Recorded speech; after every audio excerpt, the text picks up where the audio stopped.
Welcome back to Pitch and Puck. Here are your hosts, Gianluca and Michael, and today is a very, very, very normal episode, like always. We are the World Cup is finished. NHL is fully almost done free agency and going towards the beginning of the season. And so far, Mike, what would say? Yeah, it's been an exciting World Cup. Honestly, a lot of surprises there, depending on the small teams and the upsets with Germany and other teams like that. Yeah, it was a great tournament overall. And for the NHL, excited to see what's going to be happening coming in the next few days before the season starts. Yeah. Pre-season. Okay, so let's do World Cup first since it just happened. Sure. So last time we capped off, we were talking about the England and Argentina semifinal along with the Spain and France semifinal. And we just, our predictions are wrong. We suck at this, but it's okay. So let's start with the England and Argentina game. Yeah. Controversy. Not really controversy. I think Argentina played a very good game. Yeah. Not very good game, but they played the game they've been playing the whole tournament, so to say. England played great throughout those first, 60-something minutes. Until they scored. Until they scored, exactly. Yeah. They score, and then stats were shown that they only had, I think it was 12% possession from the moment they scored till the time Argentina took the 2-1 lead, which is unheard of. For a team to completely collapse in a World Cup semifinal. What you've been doing for 70 minutes, just do it again. Exactly. What's stopping you? Yeah. You just sat back, put all kinds of defenders on the pitch, and just allow them to score. That's what it is. Yeah, and it's the same thing with was it Southgate at the time? Southgate at the time was very he was scrutinized. He was criticized about the fact that he was very defensive once taking the lead. They're not bold. I find they're not bold. You have the talent to beat you. You beat Argentina in almost every single position. Yeah, they do, except for Messi, of course. Except Messi and maybe Martinez that we have different opinions about. But other than that, it's England should have won that game 100%. Yeah, and they didn't. But I guess it just shows the. Are you gonna blame the heritage? I'm gonna blame the coach for sure. But again, I feel like the players just sat back and just allowed them to get scored on twice in 10 minutes, and that's it. It's just a lack of character from the coach and from the players. Argentina, we know, and we saw in the final as well how gritty they are. They won't stop. Yeah. They won't quit till the end of the final whistle. The goal to give everything, which is great. It's what you want, especially in a tournament like this. You need your 100% the whole way through. But again, England taking that 1-0 lead and just sitting back, like you said, bringing out the subs, getting rid of the forwards. It goes back.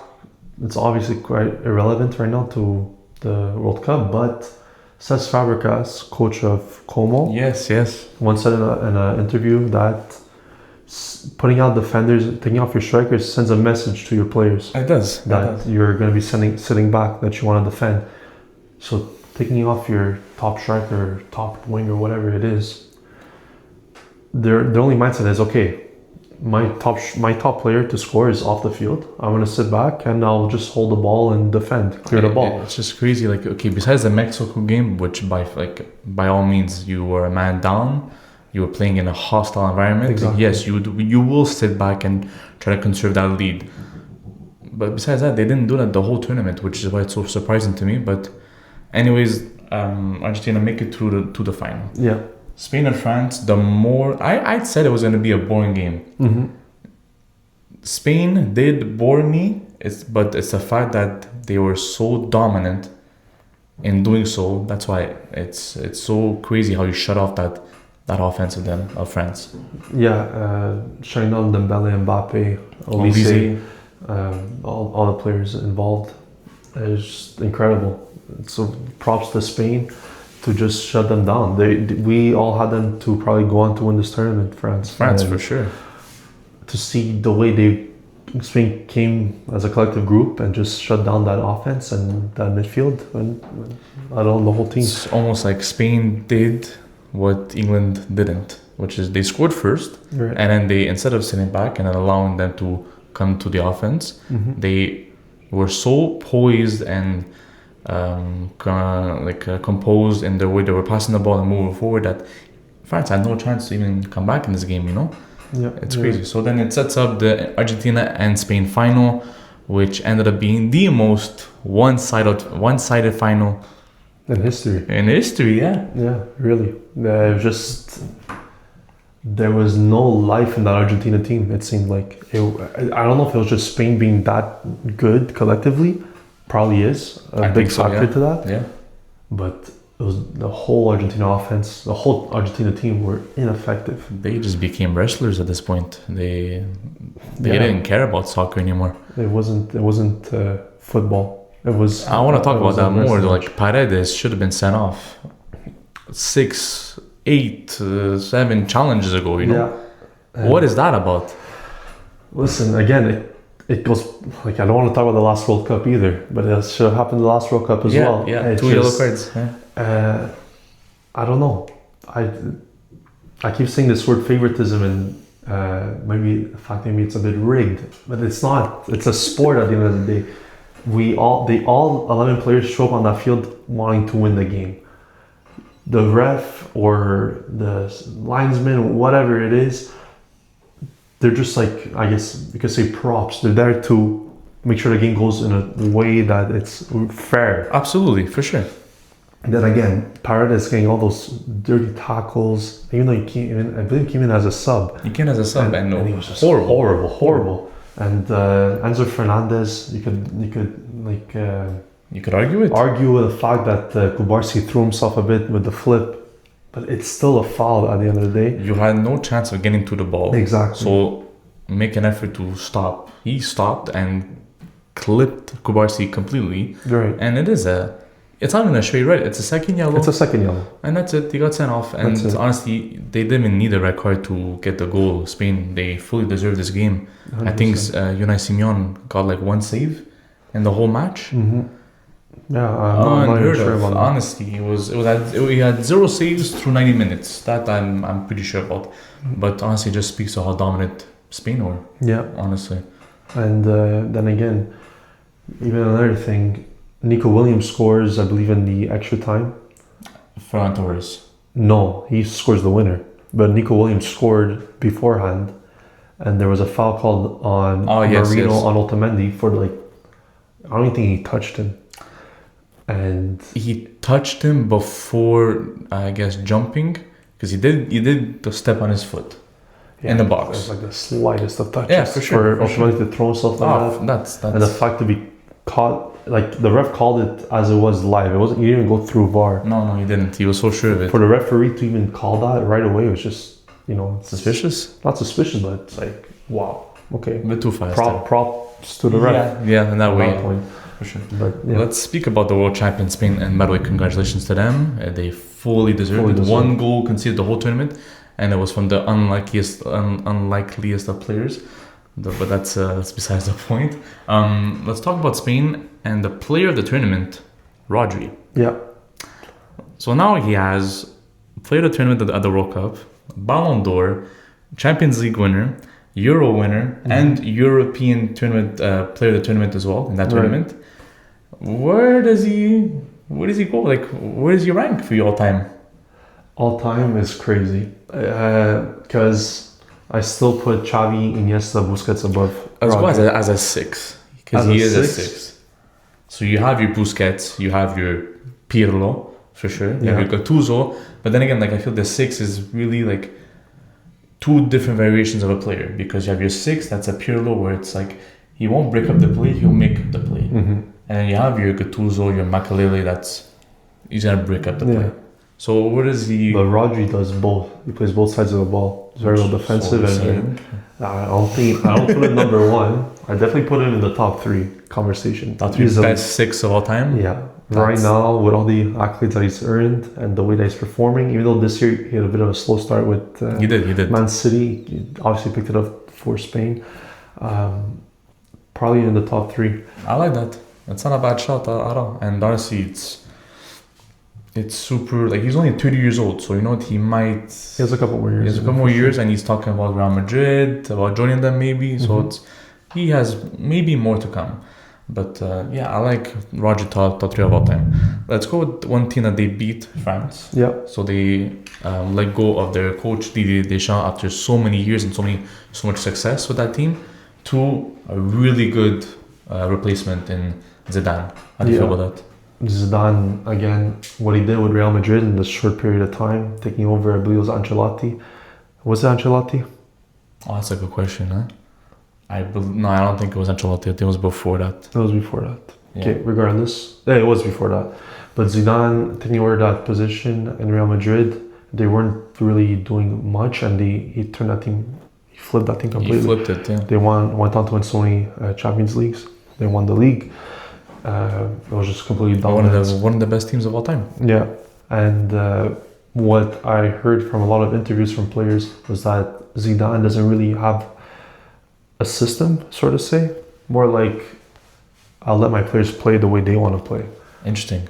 And obviously with the players that they had at the time, Modric, Kroos, Ronaldo, Bale, Benzema, the list goes on. They, I think they already had that common objective. It's Real Madrid. The objective is to win as many titles as you can, especially in the Champions League.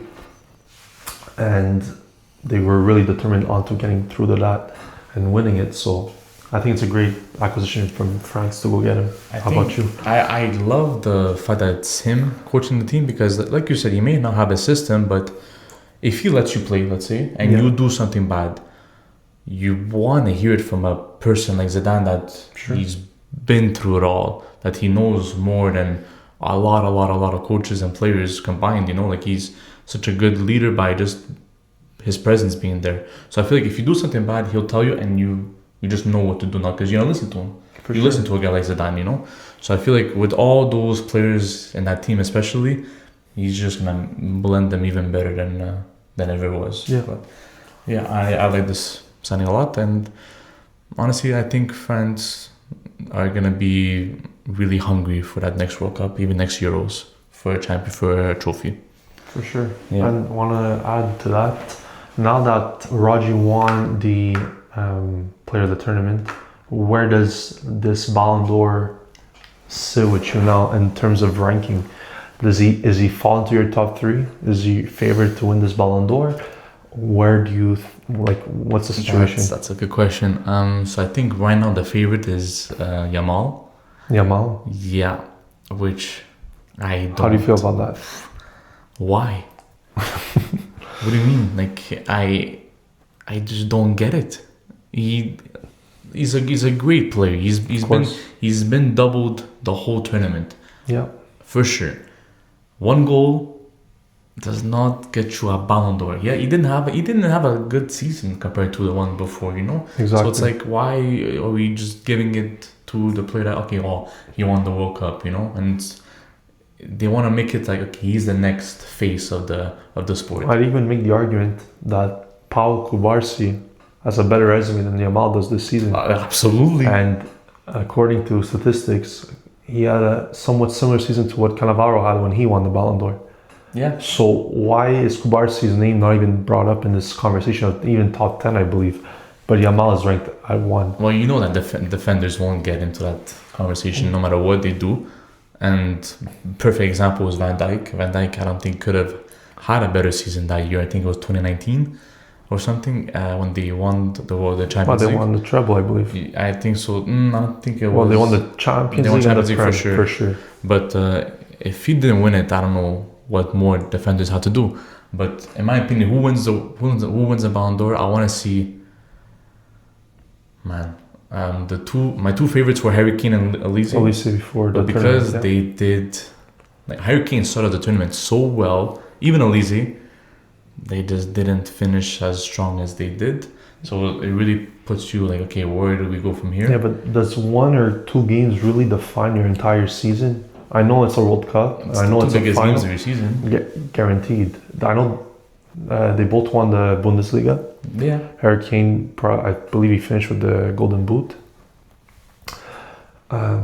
Elise was top assist man of the league, of all of UEFA. Europe, yeah. So even though they might not have crossed the line in terms of winning trophies, does it really set them down to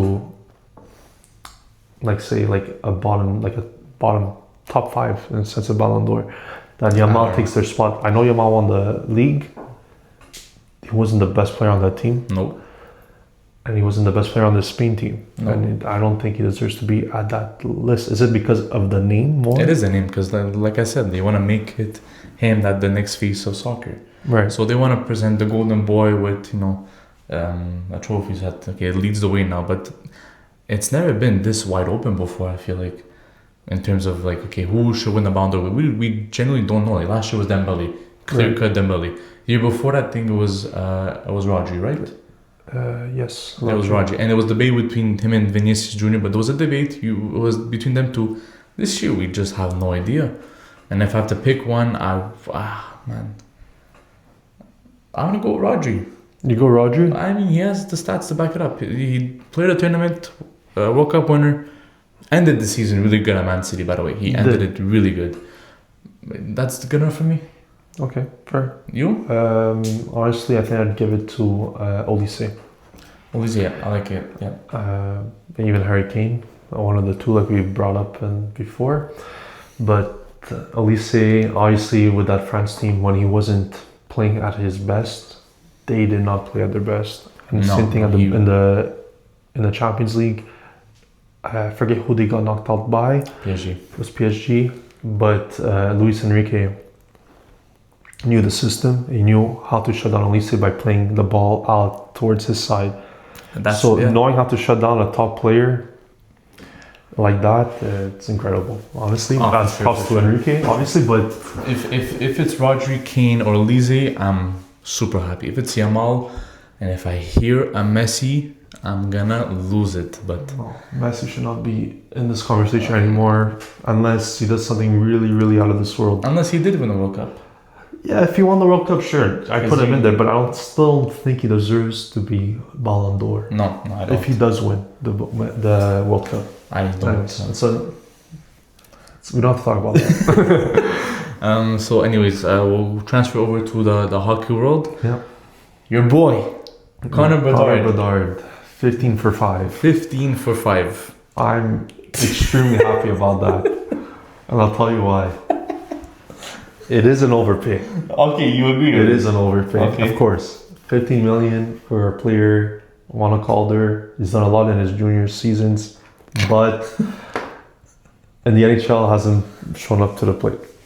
And yet. But again, 5 years, I think is a great window for Chicago and Cal Davidson. To just try and see where the team is headed. To see if they're going to make it into a playoff spot in the next year or two. To see how the rebuild's building. See if Bedard is like gelling with the players that are for sure going to be acquired throughout this season. And and Frundell, more seasons. Cats also be a great prospect. And again, with the rumor of Patrick Kane coming in. He's been recruiting Bedard. He's been busy. Yeah, and I think if Patrick Kane does come to Chicago, I think it's going to be a great story to see them both be playing together. For sure.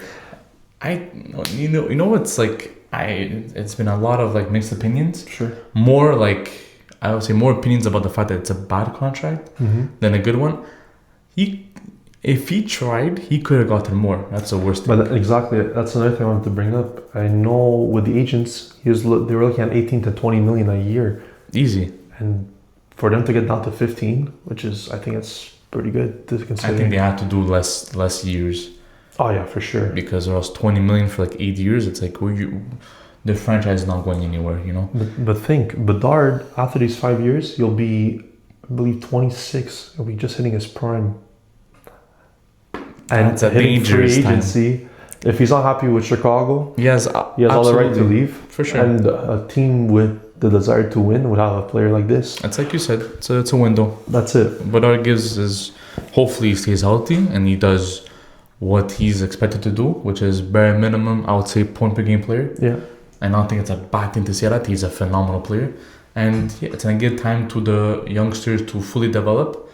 and see where the team is at. I like it. It's not the worst thing I've seen, honestly, because it could have been way worse that if he does sign for 20 million or if he doesn't resign and then gets offer sheeted for 24 million somehow, some way, you know. Exactly. But I like it, and I don't think Chicago's expectations are quite high. Besides the fact that let's develop our young players, let's push them as much as we can, and then we go from there. Yeah, I agree. Other news, the NHL schedule was released. It's tough to say like, okay, let's make sure, okay, let's go through every game and go through every record. We're not doing that. But the opener of Montreal, it's not the home opener, but it's Toronto's against the Maple Leafs. So Gavin McKenna against the Habs. What do you think about that? Yeah, it's gonna be exciting. Obviously, McKenna coming into the league, it's gonna be a lot of expectation for McKenna. Yeah, especially on a team that's gonna be wanting to win. They're in a ready-to-win situation with Matthews and Nylander and all these players that they've acquired.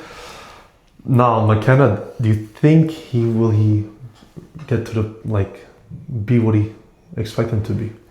You know what I like about this? There's a lot of pressure on McKenna, which alleviates pressure off Matthews and Nylander. Okay. I find the magnifying glass are not strictly on those two. So I feel like it's a weight off their shoulders also, but it's a weight on a 18-year-old kid. We don't know what he could do exactly, you know. It's like he could be a really big performer, or he might not because he's still a young age, you know. Right. But I feel like with the help of that they got with Radish, Nylander, Matthews, I think they got Bobrovsky, and a good leader. Yeah.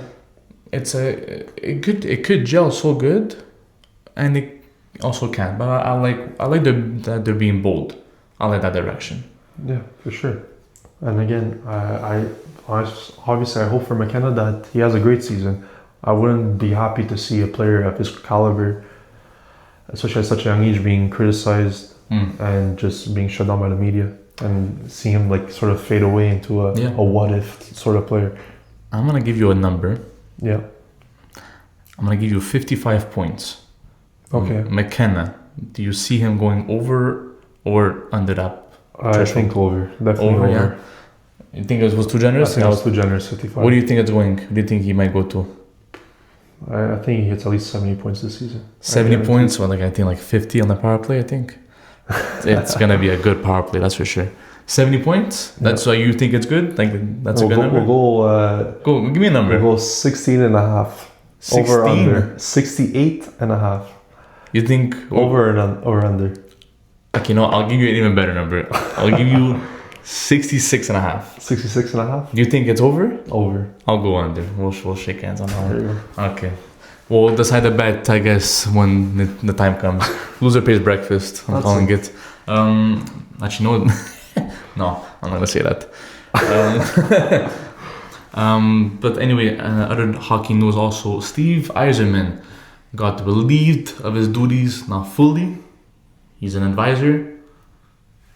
Sure. Does that change Dylan Larkin's thought process? Zero. Absolutely not. I think Larkin's just going to pack his bags and head out of Detroit. It's going to be just a mess. Yeah, I think it's out of respect for what Yzerman was as a player for Detroit, more than anything else, to not let him go of his contract with the team. Oh, for sure. It was honorary, for sure.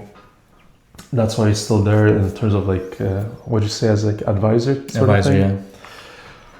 Yeah. It depends how much power he even has as an advisor. You know, he could just, I don't know what, advisor is really niche and vague word, but it's a position. He's going to get a paycheck, whatever. But yeah, I think Larkin, he's going to give, you just gave the Stars as a list, and I think he's gone by the end of, I don't know, maybe he starts the season with them, I'm not sure, but definitely by trade deadline. Definitely. I don't know. It's a really weird situation with Dylan Larkin. I don't know what the weight is on his of the decision making going on in Detroit and with other teams. Obviously, he's a great player. Yeah. What was his list again? Vegas, Minnesota, Dallas, and Florida. I don't think he ends up in Florida. No, But the three teams I mentioned, I think any team in the league would be happy to have a player like Dylan Larkin on their roster. What do you think their asking price is? What do you think a player like Dylan Larkin's worth? Oh, at least a first, definitely. Maybe even 2 firsts. Maybe even And 3. a prospect, top prospect, or a player that's like developed in the league. Yeah. A second liner, I don't know, something. He's worth a lot, definitely. Minimum. But knowing that he wants to leave, to those 4 teams, yeah, it's gonna get. It won't be as much as that for sure. But if again, like your 4 teams are all contenders. Even if you get a first round pick, it won't be any lower than like 21, right? 22. You know, like it was gonna be a lower end round first rounder that you won't really have much options. Like I don't know, I don't like this at all. But anyways, I think wherever Larkin goes, the team receiving him is gonna be very lucky. And I think he wants to win a cup, 100%. especially to the Olympics. But yeah, anything else you wanna get off your chest? Where do you see your team, St. Louis, heading into this season? Where do you think they finish? Well, we signed McMichael to a 6-year deal. I think it was 6 by 6.5. I think it was, which I love it. I mean, it's great. It's gonna be such a good year for St. Louis because it could be as unpredictable because we don't know how good these players can be for us, or they could be stars. They could be absolutely studs for us. And I like the direction we're going. Like we did a lot of bold things. Like we traded our 15th pick and the 19th pick in the draft for McTavish. We traded Cairo away. We've been trying to do so for McMichael. That he wants to prove himself after having such a not good season compared to his last season. Yeah. And I find that our defense are good also. Like we got Carlo. We have a good 6. You know. Plus, I don't think Jim Montgomery's coached a more younger team. Okay.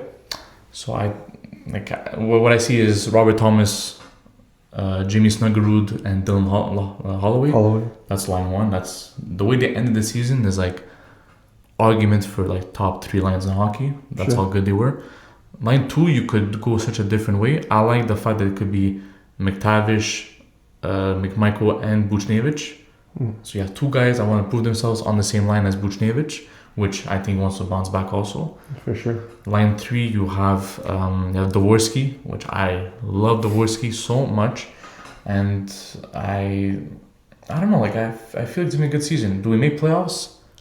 Maybe not, because of how stacked the Central is. But I think if we make it to wild card, it's a good season for us. Yeah. Yeah, I want to add to that. How about you? Would you think, say, if St. Louis don't have the season that you're expecting, you see a Jordan Bennington leaving St. Louis? He's leaving. Yeah? He's leaving. Hofer's going to be the starter this year. Okay. Hofer had a great season last year. I think Hofer is a plan. Moving forward. Bennington, if we could trade him, that'd be great. Or else we let the contract right out. Parayko is another story where he declined the move to Buffalo last season. He might be on the trading block as well. Like we have Buchnevich, whoever wants to take his contract. You know, it's a bit tough. But we have our guys. You know, like I think if we get rid of Bennington, and I love Parayko, but if we could get a good trade at the trade deadline for him, it's a win-win season for St. Louis. For sure. Yeah. Cool. Where do you go with? How do you feel about Montreal this season? Again, Montreal didn't add much to their roster this season. Karidak re-signed. That was like 3.6 for 1 year. For a year.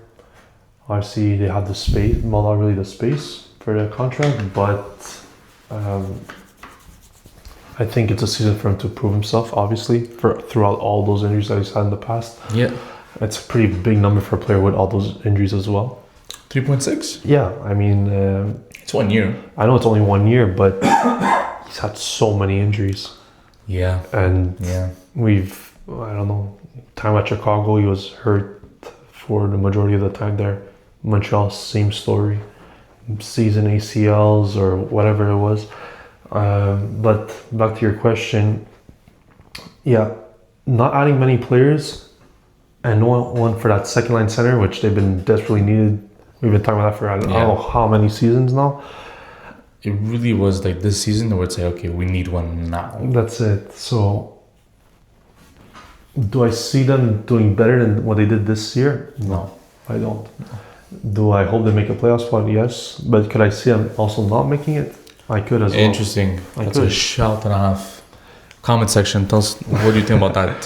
Whoa, I don't hate it because it's like you got better because obviously your younger core got a year older with a bunch of experience. So now Right. they know what they're looking for. You know, they know what we've been here before. So it's like, okay, they're mature enough now. I think now it's the time to really push for it.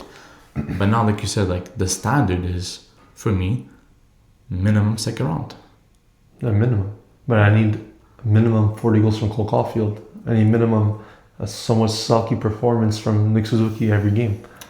What's more likely this year? Caulfield hitting 50 again or Suzuki hitting 100 again? Definitely Nick Suzuki hitting 100. Yeah? Yeah, definitely. Like this 50, it's definitely a hard... It's definitely a hard number. And honestly, during that playoff run, he was very ineffective. Cole Caulfield out. Yeah. I can't give you an exact number of how many goals he scored. He finished better. Buffalo gave him a good... little boost. Yeah, that's for sure. But he was just like not shooting the puck. No, he wasn't. He wasn't scoring when obviously that much fucking needed. Lane Hudson, point per game player this season. I like that, especially with Demidov being getting better also. Yeah. Even Demidov, he's going to have to step up to the plate this year. It's so like hard to because I feel like you are not like you're second line. You're not going to be a first line player. You might be because of left wing in Caulfield, Suzuki, Demidov for sure, but it's like they have a pickle with Savkovsky, Demidov. Where to put them because Savkovsky goes so well with the first line. Yeah. But he goes so well with the second line with Kapanen. Kapanen's another story, huh? We don't know what Martin St. Louis has for him, you know, because he just did 20 goals, but so ineffective in the playoffs. Right. So he wasn't even playing in the playoffs. He was healthy scratch, you know. So that's a different story. But I feel like they make playoffs, they could win a round for sure. Then I think that's where it gets really challenging. For them. Second round is where they're aiming at for sure. Then getting there, it's a whole different story. Just because the East got so much better, you know. And anything else you would like to add to this? Honestly, like there's a couple of dates with the NHL schedule coming out. Like Brady Tkachuk coming back to Ottawa. That's gonna be a fire. The whole building's gonna just explode. I hope. It's usually pretty quiet in there. It's pretty quiet in it is arena. So I've been there before, like watching Montreal against Ottawa in Ottawa. Right. It's another Montreal game, but that's a bit mean. But yeah, anyways, I think it's gonna be a great season. I think the East is gonna be so competitive, and I hope the West can keep up. But I just don't see it happening. No. Yeah, I think for that, and we're gonna talk about more soccer transfers soon. I think now it's gonna get more interesting because now that teams are back to where they're playing, and like Morgan Rogers had that record signing. That's a whole different topic. I don't want to talk about right now, but yeah, good. I think. It's gonna be a very interesting off season now. On that note, guys, comment what you guys want to talk about, what we want to talk about, any ideas you guys have for us, any thoughts, remarks. Yeah, thank you so much for the support, and like always, we'll catch you next time. Good. Yeah. Right. Peace, guys.